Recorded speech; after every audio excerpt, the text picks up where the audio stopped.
오늘 여러분과 함께 할 얘기, 우리 일상에서 철학하기. 당신은 이미 철학자.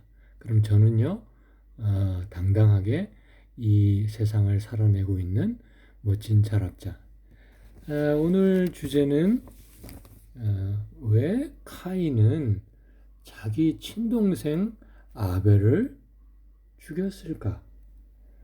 오랫동안 제가 궁금하게 생각해 오던 것인데 얼마 전에 제 나름대로의 어떤 생각이랄까 그런 것들이 좀 정리가 되고, 그런데 또 마침 이렇게 여러분과 공유할 수 있는 기회가 주어졌네요. 이 제 오늘의 영상을 처음 보시는 분, 조회자 1번이겠죠? 그분은 제가 말씀드리고 싶은 것은, 제가 오랫동안 고민해 얻은 거, 궁금해 얻은 거, 그러다가 이제 깨달음을 얻은 거, 이거를 제가 저 이외에 다른 분에게 처음으로 공유하는 그 대상이라는 것을 아시면, 저도 그분을 모르고 그분도 저를 모르고 그러지만 아무튼 기쁜 일 아닌가. 그럼 시작하겠습니다. 첫 번째로 제가 세 가지 장면을 말로 설명을 드리겠습니다. 첫 번째는 카인이 아주 오랜 기간 치밀하게 계획하고 냉혹하게 실행하는 소위 우리가 말하는 고살, 고의적 살인, 저기 영국이나 미국에서는 1급 살인이라고 first degree murder라고 부르는 그런 장면을 우리가 볼 수 있는 것을 하나 설명을 드릴 거고요. 두 번째 장면은 카인과 아벨이 신학적인 주제를 놓고 굉장히 심하게 다투고 대립하는 그런 장면을 말씀드릴 것이고, 마지막 세 번째 장면은 역시 카인과 아벨의 논쟁인데, 참 이게 우리 어디서 많이 보던 장면인데 할 정도로 굉장히 유치한 어떤 그 소유에 관한 서로의 그 논쟁입니다. 그럼 첫 번째 장면. 어느 날 카인이 아벨이 살고 있는 동굴로 가서, 야 아벨 너 나 따라 좀 나와라. 아벨이 어디 형? 그러니까 저기 들판으로 나가자. 내가 기르고 있는 농작물도 보여주고, 거기 가면 꽃들도 있고 멋진 나무들도 있고 그렇단다. 그랬더니 순진한 아벨이 그러지 뭐. 그리고 이제 형을 따라서 나갑니다. 걷고 한참을 또 걷고 꽤나 멀리 왔어요. 자기들 사는 곳에서. 그런데 뭐 점점 갈수록 그 황량한 들판일 뿐 형이 말한 뭐 그런 것들은 없어요. 그러니까 아벨이 묻습니다. 카인에게, 형, 뭐 멋진 것들이 있다며. 근데 없는데? 그랬더니 카인이, 아니 조금 더 가봐. 그러니까 아벨은 그러지 뭐. 그리고 조금 더 갔어요. 드디어 카인이 생각하는 어떤 장소에 도달을 했습니다. 그러자 카인이 정말 돌변해서 들고 갔던 긴 막대기, 그거를 스타프라 그럽니다. 이 스타프가 뭔가 하면 한 2m 정도 되는 긴 막대기인데, 양치기들이 양을 그 끝은 지팡이처럼 이렇게 꼬부라져 있어요. 그 꼬부라진 거를 가지고 양들의 목을 감아 가지고 양들을 통제하는 그런 막대기예요. 그걸로 그냥 아벨을 내리칩니다. 세게 내리칩니다. 영어에서는 그걸 스마이트라 그러던데 정말 세게 내리쳐요. 치고 또 치고 그 아벨이 기절을 했어요. 그러다가 조금 있다가 아벨이 눈을 이렇게 뜨고 쓰러져서 보니까 형의 표정이 심상치가 않아요. 자기를 죽일 것 같아요.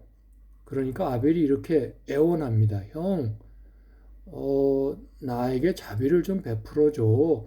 나를 죽이지는 마. 우리가 같이 엄마 젖을 먹고 자랐잖아. 우리가 같이 빨았던 그 어머니의 젖의 이름으로, 어머니의 그 젖을 생각해서, 그리고 또 하나 우리 둘 다를 이 세상에 존재하게 만든 어머니의 그 자궁의 이름으로 나에게 좀 자비를 베풀어줘. 카인은 들은 척도 안 합니다. 그 표정을 아벨이 보고는 이제는 나는 죽었구나. 이미 끝난 상황이구나. 카인에게 말합니다. 형, 나를 죽일 거면 계속 그 막대기로 때리지 말고 주위에서 어디 찾아봐서 큰 돌을 찾아서 그걸로 그냥 나를 쳐. 그랬더니 카인이 진짜 그 말대로 두리번 주위에서 큰 돌, 라지 스톤을 하나 들고 와서 그냥 내리칩니다. 치고 또 치고 또 치고. 굉장히 잔인한 얘기지만 제가 상황을 보다 리얼하게 말씀드리기 위해서 제가 읽은 그 글에 나온 그대로 설명을 드리면 뇌수가 흘러내리고 아벨의 몸에서 쏟아져 나오는 피가 카인의 몸에 다 튀기고 카인의 몸을 흥건히 적실 정도로 그렇게 돌로 내리칩니다. 그게 이제 상황 1입니다. 상황 2는 뭐 다른 날 다른 장면이겠죠. 카인과 아벨이 논쟁을 해요. 그래서 카인이 아벨에게 그럽니다. 아벨, 내가 볼 때 이 세상은 분명 의로운 목적으로 또 의로움 속에 그렇게 창조된 것 같아. 맞아. 그런데 가만 보니까 이 세상은 꼭 착한 일이 제대로 정당하게 대우를 받고 그런 것 같지는 않더라. 그리고 마지막으로 이 세상에는 특히 여호와조차도 어떤 특정한 사람들을 편애하는 게 있는 것 같아. 봐봐, 당장 네가 바친 제물은 즐겁게 기꺼이 받으시면서 내가 드린 제물은 거들떠보지도 않고 내치셨잖아. 참, 나는 그거 좀 그렇더라. 그랬더니 아벨이 뭐 기다렸다는 듯이 받아칩니다. 형 말이 맞아. 이 세상은 선의에 의해서, 의로움에 의해서 그렇게 창조된 거야. 근데 두 번째 거는 형이 좀 잘못 생각하고 있네? 아니야. 형 얘기는 틀렸어. 이 세상은 선행이 제대로 보답을 받고 인정받는 그런 공정한 사회야. 그리고 세 번째 포인트도 형이 좀 잘못 알고 있는 것 같은데, 그거? 아니, 여호와가 무슨 편애가 있어? 여호와는 그런 게 없어. 누구나 다 공정하게 대하셔. 내 선물, 내 재물, 그거는 이 대목이 중요해요. 내 재물이 형이 바친 재물보다 더 좋았기 때문이야. better. 그렇게 얘기를 해요. 그 다음 세 번째 장면은 또 어느 날 다른 날 카인과 아벨이 다른 이슈로 논쟁을 합니다. 그게 뭔가 하면 둘이서 이제 땅과 어떤 한 사람은 땅, 부동산을 갖고 또 어떤 사람은 부동산 이외의 동산을 이제 갖기로 해요. 어떤 학자는 한 사람의 땅을 다 갖고 다른 한 사람이 그 외의 거를 다 가졌다 그러고 또 어떤 학자는 아니 둘 다 땅도 조금씩 갖고 또 동산도 조금씩 갖고 그래서 뭐 그런데 어쨌든 그런데 갑자기 둘 중에 하나가 이제 그 거래가 끝나고 나서 그 옷 벗어 너 입고 있는 옷. 그랬더니 그 말을 들은 상대가 깜짝 놀라서 왜? 그거 너 네 거 아니잖아 그거. 그거 내 거 아니야. 그거 벗어. 홀라당 벗어.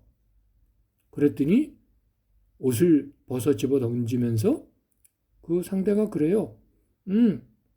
날아올라. fly. 왜? 그 지금 밟고 있는 그 땅이 내 땅이잖아. 너 왜 내 땅을 왜 밟아? 지금 제가 세 가지 장면을 말씀을 드렸는데 이제 바로 제가 왜 카인은 아벨을 자기 친동생을 죽였을까? 제가 생각하는 겁니다. 자, 첫 번째는 조금 전에 2번, 3번에서 말씀드렸던 논쟁입니다. 하나는 신학적 논쟁이었고 또 하나는 소유에 관한 아주 유치한 말다툼이었죠. 그럼 네가 입고 있는 옷도 벗어. 그것은 내 거니까. 그랬더니 상대방이 그래 그럼 넌 네가 지금 서 있는 그 땅에서 하늘로 날아 뛰어올라. 내 땅 밟지 마. 이거 우리 좀 가끔 보는 장면 아닌가요? 저는 그런 생각이 들어요. 뭐 그런 일이 없기를 바라지만 부부 사이에도 이런 유치한 그 이슈를 가지고 다투는 경우가 많고 형제 간의 다툼도 그렇고 그런데 의외로 큰 어떤 그 위해를 가하는 살인을 포함한 이런 일들은 상대방에게 뭐를 뭐 빼앗기 위해서라기보다는 이런 자존심의 이슈, 헤게모니 다툼의 형태로 나타나는 경우가 의외로 우리 인간들에게 많다. 특히 가까운 사람들 사이에서는 정말 민감한 사안이다. 이렇게 생각을 하고요. 두 번째는 소유에 관한 어떤 구체적인 동기, 경쟁적 동기 이런 건데 제가 엊그저께 아까 말씀드린 어떤 새로운 글을 읽기 전에는 이런 생각을 했어요. 많은 사람들이 그러잖아요. 카인이 하나님이 자기 재물을 거부한 것 때문에 아주 풀이 죽고 기분이 상해가지고 아주 그 어떤 그 질투심에서 아벨을 죽인 거라고. 근데 제가 그때 의문이 들은 게 그 이미 끝난 게임 아닌가? 혹시라도 여호와가 자 봤지? 오늘 이거는 연습 게임이야. 일주일 뒤에 진짜 게임을 할 거야. 그러니까 그동안 준비들 잘해. 이렇게 말했다면 카인이 아벨을 죽이는 행위가 일주일 뒤에 다가올 그 경쟁에서의 경쟁자를 제거하는 의미가 돼요. 근데 그거 아니었잖아요. 이미 끝난 게임이잖아요. 근데 왜 그랬을까 그랬는데 이런 얘기가 나옵니다. 아주 재밌는 얘기인데 제가 엊그저께 읽었는데 카인과 아벨에게는 여동생이 하나 있었대요. 근데 카인도 그 여동생과 결혼하고 싶어 하고 아벨 또한 그 여동생과 결혼하고 싶어 해요. 그러니까 경쟁이 존재하는 거죠. 그러니까 경쟁자의 제거라는 의미가 되는데 더 큰 거는 카인은 알고 있어요. 자기 부모는 그 아담과 이브죠. 자기 부모는 자기가 여동생과 결혼하는 것보다는 자기 동생 아벨이 여동생과 결혼하는 것을 지지한다는 거예요. 그걸 카인이 알고 있죠. 그래서 두 번째 말씀드린 거는 소유적, 경쟁적, 현실적 동기에서 경쟁자를 제거한다는 의미. 세 번째, 조금 전에 말씀드린 부모의 편애. 참 이게 문제인 게요. 이 그 비슷한 얘기를 성경에서 여러분들 볼 수 있을 거예요. 요셉이 12자식을 뒀는데 그 중에 제가 잘 그런 건 잘 몰라서 11번째 자식이 요셉 아닌가요? 근데 그 요셉을 유난히 편애하고 뭐 옷도 뭐 왕이나 귀족들이나 입는 그런 보라색 옷을 입히고 그래서 결국 어떻게 돼요? 그 11명의 자식이 나머지 한 명 요셉을 죽일 생각을 하다가 차마 죽이지는 않고 팔아버리잖아요. 그죠? 근데 그때 제가 신기했던 게 그 11명 중에는 요셉과 같은 어머니에서 태어난 아들이 있을 거예요. 아마 요셉의 동생일 거요. 베냐민이라고. 걔도 거기에 동참하잖아요. 아니 오죽 진짜 눈에 거슬리게 그렇게 했으면 그건 우리가 확인할 수 있는 게 요셉을 그렇게 편애하는 아버지 야곱조차도 가끔씩 요셉에게 주의를 주잖아요. 야, 그건 너무 심하다. 그러지는 마. 그리고 걱정을 하죠. 근데 그 문제가 부모의 편애라는 게 여기서도 나타나는 거예요. 카인의 입장으로 보면은 솔직히 두 번 연달아 좌절감을 맛본 거예요. 하나는 여동생과의 결혼 문제에서라든지 뭐 다른 문제에서는 안 그렇겠어요? 늘 자기 동생 편을 들어주는 부모님. 그 다음에 얼마 전에 재물 바치는 건으로는 자기가 여호와에게서 완패를 당한 거죠. 동생을 기준으로 볼 때에 거기서 오는 좌절감 뭐 이런 거.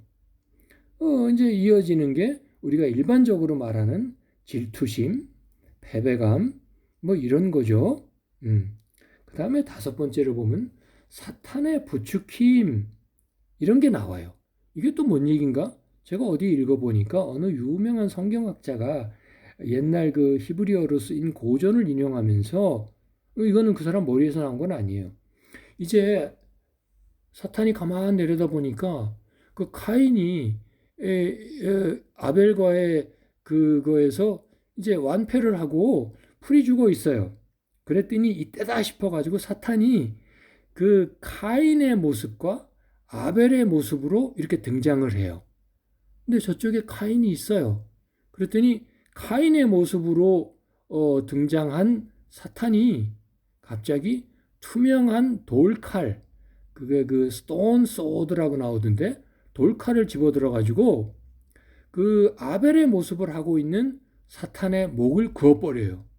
그러니까 거기서 피가 뿜어져 나오고 그것을 바로 옆에 있던 카인이 지켜봅니다. 그러고는 대뜸 돌을 집어 들어가지고 아벨을 죽이는 그런 장면이에요. 이게 적절한 용어인지는 모르겠지만 리딩 바이 이그젬플이라고 그럴 거야. 그건 리딩이라 할 수는 없는데 보여주는 거예요. 제 생각에 그 당시에 카인이나 아벨이나 살인이라는 것을 알았겠어요? 보기를 했겠어요? 들어보기를 했겠어요? 모르죠. 그게 뭔지. 물론 그것이 무엇을 의미하는지도 제대로 모를 겁니다. 근데 사탄이 그렇게 하는 걸 본 거예요. 지 모습을 하고 있는 A라는 존재가 그 자기 동생 모습을 하고 있는 B라는 존재에 목을 그어버리는 거예요. 그러니까 간단히 끝났어요. 이제 이게 5번째인데 저는 결국은 마지막으로 카인의 성정. 글쎄 모르겠어요. 카인이 그렇게 우리가 말하는 것처럼 난폭한 사람이었는지 어떤지 모르지만 여기에 대해서도 그 성경학자의 유명한 성경학자의 얘기가 나옵니다.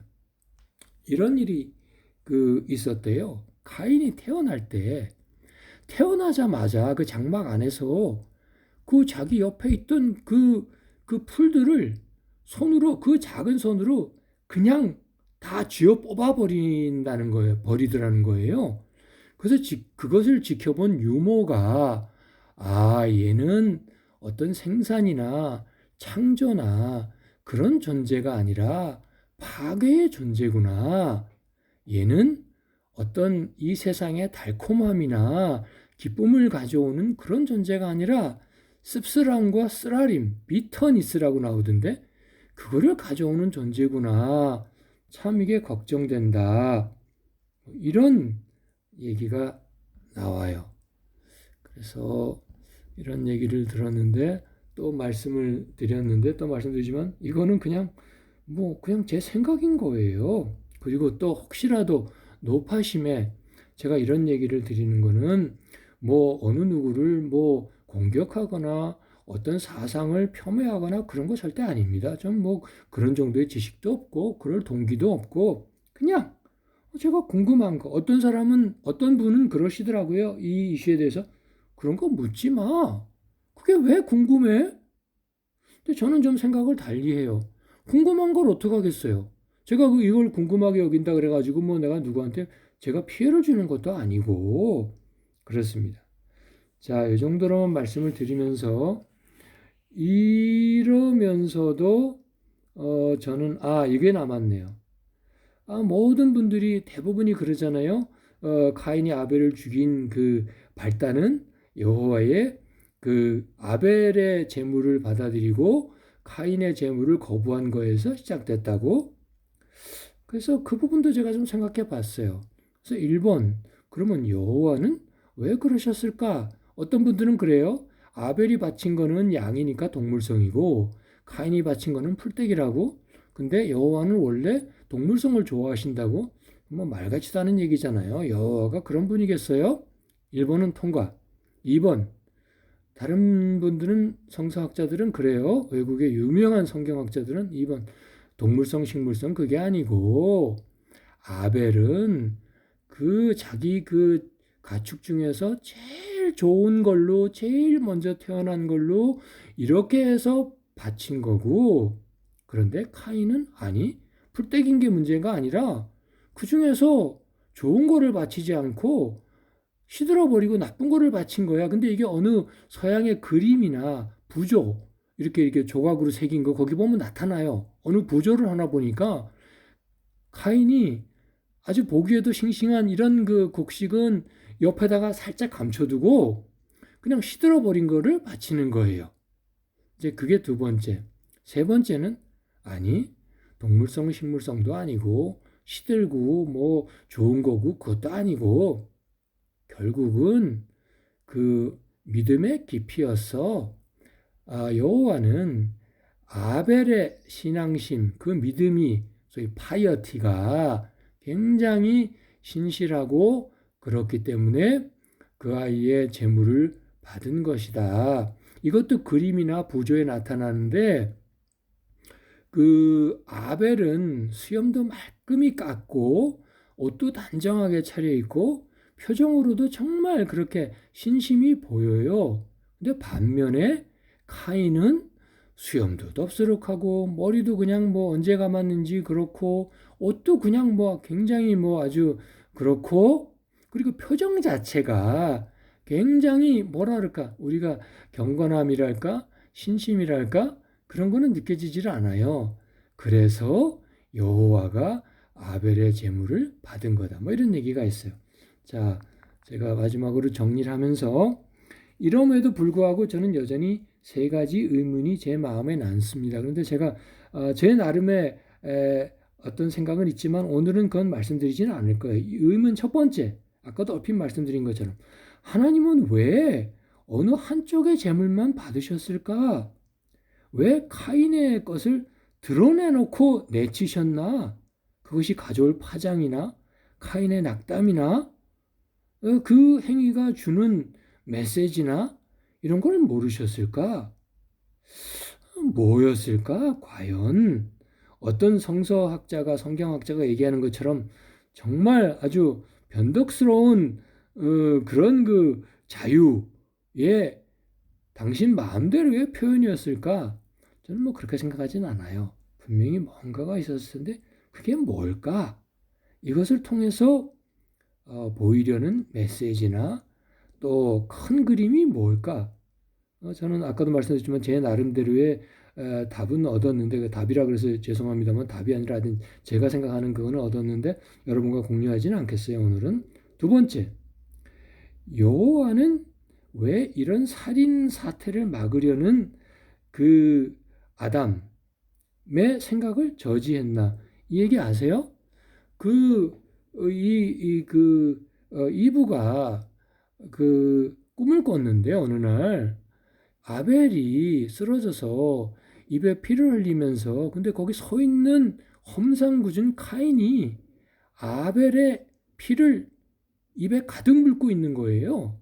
그런데 아벨이 그래요. 형, 그 피를 내 피를 다 삼키지는 말고 나한테 조금만 남겨줘. 그래야 내가 생명을 유지할 수 있거든. 그랬더니 카인이 들은 척도 안 하고 홀라당 다 삼켜버려요. 아벨은 죽어요. 그 꿈을 꾸고 나서 이브가 아담한테 그 꿈을 얘기합니다. 그 얘기를 들은 아담이 안 되겠구나. 그리고 두 아들을 카인과 아벨을 떼어놓으려고 그래요. 따로따로. 그랬는데 어느 날 아담의 꿈에 그 대천사 가브리엘이 나타나가지고 너 지금 마음에 있는 거 접어. 그렇게 하지 마. 네가 끼어들지 마. 이러고 저지를 해요. 왜 그랬을까? 왜 여호와는 천사를 보내가지고 아담이 하려고 하는 그런 살인 방지의 행동을 하지 말라 그랬을까? 세 번째,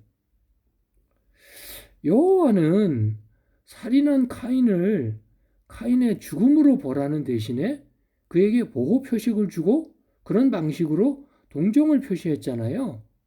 왜 그랬을까? 이게 제가 여전히 갖고 있는 의문입니다. 오늘도 제 이 얘기 들어주시고 영상을 봐주신 여러분 고맙습니다. 거듭 말씀드리지만 제 이 프로그램의 성격이 우리 일상 속에서 살아가면서 철학하기 그런데 저는 뭐 철학을 잘 몰라요. 제가 뭐 칸트를 제대로 아는 것도 아니고 데카르트를 제대로 아는 것도 아니고 철학 분야에 어떤 무슨 학위가 있는 것도 아니고 그렇지만 제가 생각하는 철학은 다른 그 유명한 그 학자들도 그래요. 철학이라는 게 특별한 게 아니고 우리가 일상을 살아가면서 정말 자주 보고 단순한 얘기. 왜 하늘은 저렇게 파랄까? 왜 비구름은 저렇게 시커멓지? 왜 노을은 아침에 노을이고 저녁 노을이고 저렇게 붉은색일까? 이런 것들에 대해서 의문을 갖고 거기에 대해서 생각해보고 해답을 찾아가는 게 그게 철학이라고. 철학이 영어로 필로소피잖아요.